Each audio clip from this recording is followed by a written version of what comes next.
కొన్ని ఏళ్ల కింద మనం అందరం అనుకునేది ఏంటంటే లంగ్ క్యాన్సర్ ఓన్లీ స్మోకర్స్లోనో లేకపోతే ఫ్యాక్టరీ వర్కర్స్లోనో వస్తుందని అనుకునేవాళ్ళం. ఇప్పుడు మనం చూస్తుంది ఏంటంటే చిన్న చిన్న వయసులోనే ఆడవాళ్ళకు కూడా లంగ్ క్యాన్సర్స్ వస్తున్నాయి. అంటే ఈ వేరు వేరే టైప్స్ ఆఫ్ లంగ్ క్యాన్సర్స్ ఒకే రకం కాదు. కొన్ని స్మోకర్స్లో ఎక్కువ వస్తాయి, కొన్ని మామూలు వాళ్ళలో కూడా వచ్చే అవకాశం ఉంటుంది. సో ఇది మనం అర్థం చేసుకోవాలి.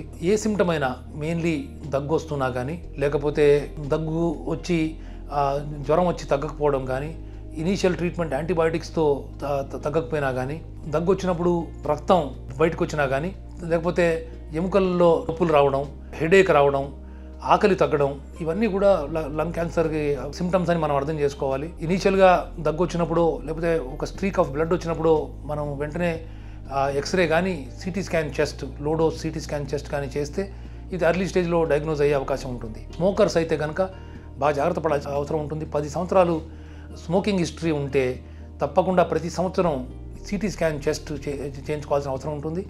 ముందు స్మోకింగ్ ఆపేయాలి, ఆ తర్వాత ఈ సిటీ స్కాన్ చెస్ట్ చేసుకుంటే క్యాన్సర్ రావడం ఆపదు, కానీ క్యాన్సర్ వచ్చే అవకాశం తగ్గుతూ పోతుంది స్మోకింగ్ ఆపిన తర్వాత నెమ్మదిగా. ఆ తర్వాత సిటీ స్కాన్ చెస్ట్ చేస్తే అర్లీ స్టేజ్లో డయాగ్నోజ్ అయ్యే అవకాశం ఉంటుంది.